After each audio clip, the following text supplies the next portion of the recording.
الشيطان الرجيم بسم الله الرحمن الرحيم وكذلك أعثرنا عليهم ليعلموا أن وعد الله حق وأن الساعة لا ريب فيها إذ يتنازعون بينهم أمرهم فقالوا ابنوا عليهم بنيانا ربهم أعلم بهم قال الذين غلبوا على أمرهم لنتخذن عليهم مسجدا سيقولون ثلاثة رابعهم كلبهم ويقولون خمسة سادسهم كلبهم رجما بالغيب ويقولون سبعة وثامنهم كلبهم قل ربي أعلم بعدتهم ما يعلمهم إلا قليل فلا تمار فيهم إلا مراء ظاهرا ولا تستفت فيهم منهم أحدا صدق اللہ العظیم۔ آیت نمبر 20 سے لے کر آیت نمبر 22 تک سورہ کہف ہے، 15واں سپارہ ہے، ہم انشاءاللہ سماعت کریں گے۔ وَكَذَلِكَ أَعْثَرْنَا عَلَيْهِمْ، اور بستی والوں کو ہم نے اچانک آگاہ کر دیا۔ بستی والوں کو ہم نے کیا کر دیا؟ اچانک آگاہ کر دیا۔ کس بات سے؟ لِيَعْلَمُوا، تاکہ وہ جان لیں، أَنَّ وَعْدَ اللَّهِ حق، کہ اللہ کا وعدہ سچا ہے۔ اللہ کا وعدہ کیا ہے؟ سچا ہے۔ بستی والوں کو ہم نے اچانک آگاہ کر دیا ان اصحاب کہف پر، تاکہ وہ جان لیں کہ بلا شبہ اللہ تعالیٰ کا وعدہ کیا ہے؟ سچا ہے۔ وَأَنَّ السَّاعَةَ لَا رَيْبَ فِيهَا، اور بلا شبہ قیامت کے آنے میں کوئی شبہ نہیں ہے۔ یعنی ایک تو ہم نے اس بات پہ آگاہ کر دیا کہ اللہ کا وعدہ کیا ہے؟ سچا ہے، اور دوسرا اس بات پہ آگاہ کر دیا کہ قیامت آ کے ہی رہے گی، قیامت آ کے ہی رہے گی۔ اذ یتنازعون بینہم امرہم، جب وہ بستی والے جھگڑ رہے تھے آپس میں ان کے معاملے میں، تو فقالوا ابنوا علیہم بنیانا، بعض نے کہا کہ بطور یادگار تعمیر کرو ان کے غار پر کوئی عمارت۔ ربہم اعلم بہم، ان کا رب ان کے احوال سے خوب واقف ہے۔ قال الذین غلبوا، کہنے لگے وہ لوگ جو غالب تھے، علی امرہم، اپنے کام پر، لنتخذن علیہم مسجدا، ہم تو ضرور ان پر ایک مسجد بنائیں گے۔ یا فرمایا نا کہ کچھ لوگ ایسے تھے جنہوں نے کیا کہا کہ ہم دیوار تعمیر کر دیں، غار کے آگے دیوار تعمیر کر دیں۔ یہ عرض کر رہا ہوں، اگرچہ عیسائی مذہب کافی پھیل چکا تھا، لیکن ابھی ایسے لوگ موجود تھے جو اپنی آبائی مشرکانہ عقائد پر ڈٹے ہوئے تھے، اور قیامت پر ان کا عقیدہ نہ تھا۔ یعنی وہ قیامت کو مانتے ہی نہیں تھے کہ قیامت بھی کوئی چیز ہے، قیامت بھی کوئی آ کے رہے گی، نہیں، وہ قیامت کو نہیں مانتے تھے۔ نیز وقت کے گزرنے کے ساتھ عیسائیوں میں بھی عقائد کی خرابیاں رونما ہو چکی تھیں۔ ان میں ایک طبقہ پیدا ہو گیا تھا جو یا تو سرے سے قیامت کا منکر تھا، یا روحانی حشر کا قائل تھا، جسمانی حشر کا مذاق اڑاتا تھا۔ بادشاہ وقت کو اس امر سے بڑی تشویش تھی، وہ اپنے دین کے اس بنیادی عقیدہ کی یہ تدحیق گوارا نہ کر سکتا تھا، لیکن اس کے پاس کوئی ایسی قوی دلیل بھی نہ تھی جس سے وہ منکرین قیامت کو دندان شکن جواب دے سکے۔ اللہ تعالیٰ نے اس زمانے میں سینکڑوں سال سونے والے اصحاب کہف کو صحیح سلامت جسموں کے ساتھ بیدار کر کے اپنی قدرت کاملہ کا ایک ناقابل تردید ثبوت مہیا کر دیا، اور سب کو یقین کرنا پڑا کہ جو خدا 200 سال تک غار میں سونے والوں کو یوں صحیح و سالم اٹھا سکتا ہے، اس کے سامنے کیا بعید ہے کہ تمام مردوں کو قیامت کے دن زندہ کر کے کھڑا کر دے گا۔ اصحاب کہف نے بیدار ہونے کے کچھ عرصہ بعد طبی وفات پائی، یعنی اپنی موت آپ اس دنیا سے فوت ہو گئے۔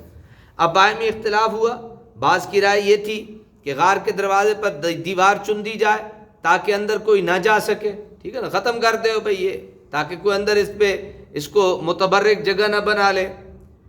بعض کی رائے یہ تھی کہ ان کے پڑوس میں ایک مسجد تعمیر کر دی جائے تاکہ آنے والے اس میں عبادت کر سکیں، اور اس طرح اصحاب کہف کی یاد تازہ ہوتی رہے۔ میں اس پہ کچھ عرض کرتا ہوں۔ علامہ ثناء اللہ پانی پتی یہاں لکھتے ہیں کہ اس آیت سے یہ پتہ چلتا ہے کہ اولیاء کرام کے مزارات کے قریب ان سے تبرک حاصل کرنے کے لیے مسجد بنانا جائز ہے۔ اس کے بعد علامہ موصوف لکھتے ہیں کہ جن احادیث میں مسجد بنانے کی ممانعت مذکور ہے وہاں مراد یہ ہے کہ قبروں کی طرف سجدہ نہ کیا جائے. اور ابو مرثد غنوی سے مروی ہے کہ حضور نے فرمایا کہ نہ قبروں پر بیٹھو نہ ان کی طرف منہ کر کے نماز پڑھو. یہ تفسیر مزری میں موجود ہے. سیقولون، کچھ کہیں گے کہ اصحاب کہف ثلاثۃ تین تھے، رابعہم کلبہم چوتھا ان کا کتا تھا. ویقولون، کچھ کہیں گے خمسۃ وہ پانچ تھے، سادسہم کلبہم چھٹا ان کا کتا تھا. رجمم بالغیب، یہ تخمینے ہیں بن دیکھے.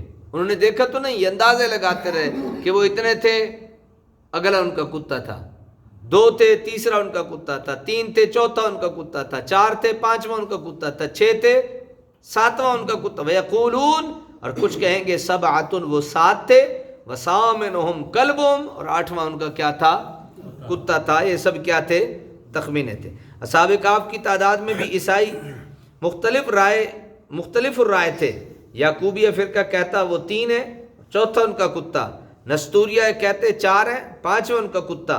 اللہ فرماتے ہیں یہ محض ان کی قیاس آرائی ہیں اور وہ ظن و تخمین کے گھوڑے دوڑاتے پھرتے ہیں. رجمم بالغیب، یہ سب تخمینے ہیں، انہوں نے کچھ دیکھا نہیں ہے. قل ربی، آپ فرمائیے ربی اعلم بعدتہم، اس بحث کو رہنے دو، میرا رب بہتر جانتا ہے ان کی تعداد کو. اللہ کو پتہ ہے، چھوڑ دو.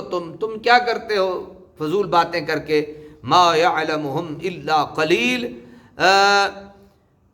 اور نہیں جانتے ان کی صحیح تعداد کو مگر چند لوگ. جو ان کو دیکھنے والے تھے وہ جانتے ہیں، اس کے علاوہ ان کو جانتا نہیں کہ ان کی تعداد کیا تھی. اگر ہم میں سے دو بندے باہر بیٹھک پہ بیٹھے ہوں، دارے پہ بیٹھے ہوں، جو ہمارا پنجاب کا کلچر ہے، دونوں بے وقوف ان پڑھ ہوں، دونوں بے وقوف کیا ہوں؟ ان پڑھ ہوں، اور ان کی بحث یہ چھڑ جائے، ایک کہے وہ 5 تھے، دوسرے کہے نہیں وہ 6 تھے، تیسرے کہے نہیں وہ 7 تھے، پھر وہ کہے نہیں وہ 8 تھے، تو اللہ کہتا ہے بے وقوف نہ بنو. یہ بات اللہ کو معلوم ہے. تمہیں بلا وجہ کسی بات میں پھنسنے پھنسانے کی ضرورت نہیں. بھئی ایک ان پڑھ آدمی ہے، اس کو بحث کرنے کی کیا ضرورت ہے؟ اس کا کیا حق بنتا ہے کہ وہ دین کے معاملات میں بحث کرتا پھرے؟ کوئی سمجھ شریف میں آئے؟ اللہ کہتا نہیں، اللہ نے خود کہہ دیا ان کو. انہوں نے کہا یہ کچھ یوں کہتے. قل ربی، ہے میرے محمد انہیں کہہ دیں ربی اعلم بعدتہم، میرا رب جانتا ہے کہ وہ کتنے تھے. تمہیں بوتھے مارنے کی ضرورت نہیں کہ تم خواہ مخواہ اپنے آپ کو ارستو مرستو اور پتہ نہیں کیا کیا اپنے آپ کو ثابت کرنے کے لیے جھوٹ موٹ کی تخمینے لگاتے رہو اور جھوٹ بولتے رہو، اور تمہیں شرم نہ آئے کہ اس بات کو تو صرف اللہ جانتا ہے. اس بات کو کون جانتا ہے؟ اللہ جانتا ہے. فلا تمار فیہم الا مراء، سو بحث نہ کرو ان کے بارے میں سوائے اس کے کہ سرسری گفتگو ہو جائے. بتانو بحث کرنے کی ضرورت نہیں.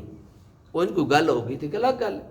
مثال دیتے ہوتے جس طرح اللہ نے کہا کہ کچھ لوگوں نے یوں کہا وہ 3 ہے 4، یعنی چوتھا کتا ہے 5، یعنی یہ تو کنفرم ہے کہ کچھ لوگ تھے اور ایک کتا تھا. ایک کتا کنفرم ہے. کتا کیا ہے؟ ایک ہی تھا اور وہ کنفرم ہے. بندے کتنے تھے یہ کوئی کنفرم نہیں ہے.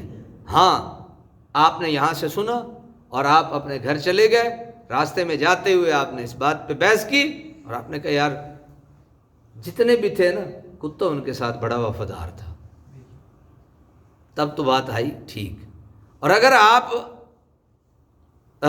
میں یہاں سے پڑھ کے سنا رہا ہوں، آپ ان کو بھی گھو مئو کر دیں، اور میں جو ایک عالم دین ہوں میں آپ کو سنا رہا ہوں، آپ مجھے بھی، اور خود بہت بڑے عالم یہاں سے باہر نکلنے کے بعد بن جائیں، اللہ اسے منع کرتا ہے. فلا تمار فیہم الا مراء، سو بحث نہ کرو ان کے بارے میں سوائے اس کے کہ سرسری گفتگو ہو جائے. ولا تستفت فیہم منہم احدا، اور نہ دریافت کرو ان کے متعلق اہل کتاب میں سے کسی اور سے. سمجھ آ گئی جی؟ کسی اور سے بھی نہیں پوچھنا. بات تو کیڑی لوڑ ہے، اللہ دسے ہے بس گل ختم ہو گئی. یہ فرما کر سارا جھگڑا ہی ختم کر دیا.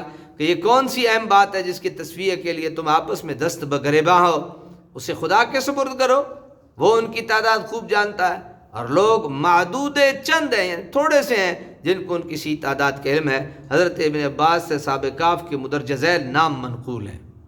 حضور صلی اللہ علیہ وسلم کے چچا زاد، آپ کے چچا زاد نے جو چند نام ہیں وہ آپ سے جو ہے وہ منقول ہے، وہ جہاں میں آپ نے بھی لکھا ہے اور یہاں موجود ہیں، جن میں ایک جو ہے وہ 1 2 3 4 5 6 7 یعنی 7 نام جو ہیں وہ حضرت عبداللہ ابن عباس نے یہاں پہ لکھ دیے ہیں۔ اللہ تعالیٰ عمل کی توفیق عطا فرمائے۔